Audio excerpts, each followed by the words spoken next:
अच्छा जी, जैसा मैंने आपको बताया है कि आपने अपनी वेबसाइट जो होती है जो आपकी वेबसाइट जो होती है HTML के अंदर लैंग्वेज के अंदर जो होती है वो बनाई जा रही होती है। उसके अंदर जब आपने इंटरेक्शन इन्वॉल्व करना होता है तो जावास्क्रिप्ट का इस्तेमाल करना होता है। लेकिन सबको ये ना कहे कि इंटरेक्शन मैंने इन्वॉल्व कर दिया है तो that becomes a dynamic website. No, ऐसा नहीं है। समझने वाली बात है कि जो काम आप करें वो ऐसा होना चाहिए कि आपने उसको जो है समझ के करना है। उसमें यही है कि जब डायनेमिक जब वेबसाइट्स होती हैं वो लिटिल बिट इंटरेक्शन के साथ जब आप उस वेबसाइट को डायनेमिक तो कह सकते हैं, लेकिन जब आपने उसको वेब ऐप बनाना है तो उसके अंदर हायर इंटरेक्शन इन्वॉल्व करना पड़ेगा, उसके अंदर डेटाबेस का इस्तेमाल करना पड़ेगा। So that will become a web app. उस सूरत में यही डायनेमिक वेबसाइट जो होती है वेब ऐप बन जाती है। एक आपकी बुक में उसने एग्जांपल दी है कस्टमर रिलेशन मैनेजमेंट की जो वेबसाइट है that is located on the server. Browser के ऊपर जाके आप सर्वर से उसे एक्सेस कर ले होते हैं, लेकिन उसने इसको डायनेमिक वेबसाइट का नाम नहीं कहा, उसको वेब ऐप कहा है। क्यों कहा है उसने? क्योंकि इसके अंदर जो है डेटाबेस का भी इस्तेमाल हो रहा है, उसमें मुख्तलिफ़ किस्म की इंफॉर्मेशन जो उसके सर्वर के ऊपर पड़ी हुई है आप उसका इस्तेमाल कर रहे हैं, रिट्रीव कर रहे हैं, और प्लस हायर इंटरेक्शन इन्वॉल्व हो रहा है। यूज़र जो है वो ज़्यादा से ज़्यादा जो है सर्विसेज उनकी एक्सेस कर रहा है और ज़्यादा से ज़्यादा उनकी सर्विसेज को एक्सेस करके अपने आप को कस्टमाइज़ कर रहा है। तो जहाँ पे हायर इंटरेक्शन इन्वॉल्व है, जहाँ पे डेटाबेसेस का इन्वॉल्व हो रहा है, जहाँ पे एक्टिविटी सर्विसेज की बढ़ गई है, so that kind of stuff is known as a web app. उसको वेब ऐप कहा जाता है, ना कि डायनेमिक वेबसाइट कहा जाता है। तो ये चीज़ आपने ज़हन में रखनी है। अभी से इस चीज़ को फिगर आउट कर लें, ज़हन में रख लीजिए कि क्या फ़र्क है इन दोनों चीज़ों के अंदर। अच्छा जी, उसके बाद सबको पता है कि HTML जो होती है that is use for the static websites, और उसके अंदर ये बेसिकली टैगिंग लैंग्वेज है। ये क्लास के अंदर डिस्कस किया जा सके, लेक्चर्स के अंदर भी मैंने देखा है कि लेक्चर्स के अंदर जो है जो मुख्तलिफ आपको प्रेजेंटेशंस बना के दी गई हैं उसके अंदर बड़ी अच्छी तरीके से ये सारी चीज़ें कवर की गई हैं। डायनामिक वेबसाइट के बारे में भी बताया गया, front end development, back and development के बारे में भी डिस्कस किया गया है, और ये वेबसाइट डेवलपमेंट और वेब एप्लीकेशन के बारे में भी डिस्कस किया गया है। ज़हन में ये रखिएगा कि HTML की जो जब लैंग्वेज यूज़ करते हैं तो उसके नतीजे में जो वेबसाइट बन रही होगी obviously that will be a static website. उसके अंदर जो है इंटरेक्टिविटी इन्वॉल्व नहीं हो रही होगी। इंटरेक्शन अगर हमने इन्वॉल्व करना है यूज़र का विद द वेबसाइट के ज़रिए, फिर जावास्क्रिप्ट का इस्तेमाल करना पड़ेगा। और अगर इसको हमने सर्वर के ऊपर लॉन्च करना है तो बैक एंड डेवलपमेंट का काम किया जाएगा, जो कि वेबसाइट और आपकी सर्वर के दरमियान एक ब्रिज के तौर पर काम करेगा, और that will be done through the languages like Python, PHP, ASP and JavaScript. इसका नॉलेज आपके पास होना ज़रूरी है। मैं आपको जो है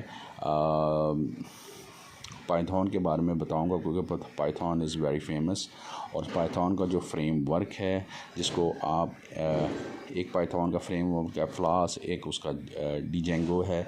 अगर आप इन दोनों को पढ़ लें, कवर कर लें, तो आसानी से आप जो है एक जो है वेब ऐप बहुत ही आसानी से विद इन फ्यू सेकंड्स और with in few not a few second but with in few minutes आप उसको क्रिएट कर लेंगे। HTML करेंगे जी, HTML के अंदर मुख्तलिफ़ किस्म के टैग्स का इस्तेमाल किया जाएगा। इन टैग्स का आपको जानना लाजमी है। अगर मैं कह दूं कि ये टैग्स जो होती हैं सम सॉर्ट ऑफ इंस्ट्रक्शंस होती हैं तो गलत नहीं होगा। टैग्स जो हैं वो इंस्ट्रक्शंस है, और आपका वेब ब्राउज़र उस इंस्ट्रक्शन को फॉलो करके आपकी जो वेबसाइट है वो क्रिएट कर देता है HTML लैंग्वेज के अंदर। और इसके लिए अंदर मेरे ख़्याल में तो बेस्ट इस पर यह है कि आप जो है नोट पैड का इस्तेमाल करें। उसने यहाँ पे एक इन्वायरमेंट डिस्कस किया है जिसको विजुअल स्टूडियो है, माइक्रोसॉफ्ट की प्रोडक्ट है, लेकिन इसको मेरे अंदाज़े में तो अभी मत ही कीजिएगा क्योंकि कंप्यूटर के ऊपर एक तो ये रिसोर्सेज बहुत ज़्यादा लेता है, सिस्टम जो होता है वो हैंग कर जाता है, जो हार्ड डिस्क का जो है उसके ऊपर इसका साइज़ भी बहुत बड़ा आता है। सो नोट पैड का इस्तेमाल कीजिएगा। नोट पैड के अंदर आपने जब अपनी फ़ाइल क्रिएट किया है तो उसको .html की एक्सटेंशन के साथ सेव कीजिएगा, और वो ब्राउज़र की वेबसाइट बन जाएगी। जब ब्राउज़र की वो वेबसाइट बन जाएगी तो उसको डबल क्लिक कीजिएगा तो वो ओपन हो जाएगी। अब इसके अंदर HTML की जो टैगिंग है उसके अंदर उसने सबसे पहले ये बात की है कि एक जो है टैग बनाया है पैराग्राफ का पी के नाम से, उसको फिर स्लैश पी के साथ इनक्लोज, जो भी आपने इंस्ट्रक्शंस लिखनी है फिर उसको इनक्लोज भी करवाना है स्लैश के साथ। जिस तरीके से अगर आप देखिएगा इसने क्या है कि एक पैराग्राफ एक लाइन लिखी है, this is my first attempt for a web page, उसको स्लैश पी के साथ उसने इनक्लोज करवा दिया। So this is an HTML के अंदर जो कोडिंग होती है वो टैग्स के साथ होती है।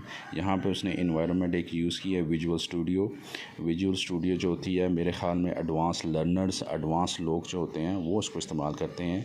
अभी आप उस एडवांस लेवल पे नहीं पहुँचे हैं, तो मेरा यही आपको जो है वो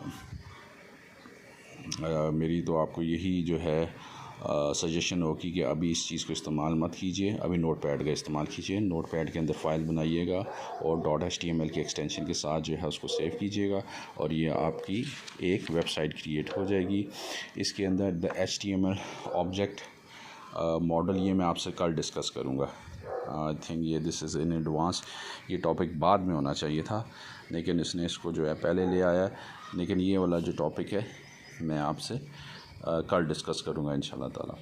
अभी आप जो है ऐसा कीजिएगा कि पेज नंबर 93 के ऊपर मुख्तलिफ़ किस्म के टैग्स हैं, जिसके अंदर हेड टैग है, टाइटल टैग है, बॉडी टैग है। ओबियसली हेड टैग के अंदर आप जो है जो body the head tag is pair defined way tags can be place which are not part of the main body like the title. Head tag के अंदर आप टाइटल को जो है वो डिस्प्ले करवा सकते हैं। हेड की अलग एक टैग्स होंगी, उसके अंदर टाइटल का टैग होगा, तो जो आपकी ऊपर टैब्स बनी होती है उसके अंदर जो होगा आपका टाइटल लिखा हुआ आ जाएगा। फिर बॉडी टैग है, ऑब्वियसली बॉडी के अंदर रेस्ट ऑफ द जो आपकी